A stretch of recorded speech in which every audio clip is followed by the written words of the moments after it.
The woke approach to law and order has failed. That was the message today from Florida Governor Ron DeSantis as he spoke to pro-police groups in 3 blue states. It's a tour that has the feel of a man ramping up for a White House run. Fox 13's Chris Cato is following the governor's trip. He joins us now live in the newsroom. So, Chris, DeSantis gave us the clearest timeline yet of when he might announce his candidacy for president. What did he say? Well, Allie, he was speaking on Fox and Friends this morning when he hinted that he'll make a decision on a 2024 presidential run after the legislative session ends in May. And pundits say that makes sense because with Republicans in firm control of the state legislature, it will give him a fresh slate of policy victories to tout on the campaign trail. Now, as for today's tour, which certainly had the feel of a campaign stump, he visited New York City and suburbs of Philadelphia and Chicago, 3 cities led by Democrats and 3 cities dealing with an increase in violent crime. His first stop was the New York borough of Staten Island, a GOP stronghold, where he spoke to police union officials and leading state Republicans. He said Florida's crime rate is at a 50-year low, partly because the state hasn't enacted anti-police policies like New York's cashless bail law that allows immediate release for most misdemeanors and nonviolent felonies.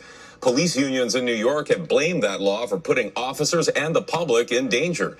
DeSantis said crime is the top reason that more New Yorkers have moved to Florida in recent years, and he touted Florida as the pro-law enforcement state. Contrast that to what we see in some of these other areas, which has had the polar opposite results: high crime, escalating rates, and hemorrhaging their own citizens who are fleeing for greener pastures. What those areas are doing is they are putting woke ideology ahead of public safety. They are pursuing politics at the expense of the well-being of those who wear the uniform. New York City's Democratic Mayor Eric Adams, a former police captain himself, has also blamed the state's bail law for skyrocketing crime, but he pushed back on DeSantis' portrayal of Florida as some kind of utopia, tweeting, quote, "Welcome to NYC, Governor DeSantis, a place where we don't ban books, discriminate against our LGBTQ neighbors, use asylum seekers as props, or let the government stand between a woman and health care. We're happy to teach you something about values while you're here." Now, after New York City, DeSantis spoke to pro-law enforcement groups in the Philadelphia suburb of Fort Washington, Pennsylvania, and the Chicago suburb of Elmhurst, Illinois. And at each stop, he took the opportunity to recruit, telling police officers there that if you're not happy where you are, move to Florida, which is offering $5,000 signing bonuses for officers who relocate from other states. In the newsroom tonight, Chris Cato, Fox 13. And now, Fox 13 Chief Meteorologist Paul Telegano with your Sky Tower radar forecast. Day, pretty good weather day. Very warm inland, cooler at the coast.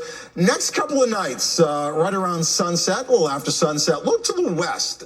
You'll have Jupiter and Venus slowly coming together. In fact, on March 1st, talking conjunction, talking almost touching. Again, they'll be millions of miles away, but from our perspective, they'll look like they're touching in the sky. Easy to find. Just look to the west after sunset. That's how it'll look tonight. Lake Wales, nicely done, Robert. Looked pretty good, too, in Jupiter, Venus. Lakewood Ranch from Gordon Silver. Really nice view next couple of nights under clear skies. 68 degrees on the Bayshore right now. Talking about some low clouds and fog developing tonight. They get a light southwest wind. Dew points are up, so it does make sense. Warm air all the way up and down the East Coast. This is the winter that just never was in the East. 10 o'clock, live in Philly, 50 degrees with a south wind. They're up near 70 today. Highs today locally, low to mid-80s along I-75. Lake Placid almost hit 90 today. They were 89. Orlando has hit 93 times in recorded history in February, obviously. It may hit a 91 or a 92 for the warmest temperature on record in February, Thursday or Friday this week. Along the coastline, we're not going to hit 90 in Tampa. Too close to the water. Sea breeze will kick in. So generally speaking, mid-80s near the coast, near 90 well inland. There's a 76. We're going to run the table and go red through the 28th and probably the first couple of days of March as well. High pressure is locked in not only at the surface, but above us, a big ridge of high pressure. That essentially is going to act like a block and it's going to keep all the fronts away. There's always little changes day by day. Maybe one day a few more clouds, maybe one day in 82, next day in 84. But generally speaking, we're pretty much locked in next 7 to 10 days, if not longer. Today, 70s near the coast, again, 80s inland. Right now, it's a nice night. We're partly cloudy, 60s around Tampa Bay. Looking ahead, high pressure is going to move to the east at the surface.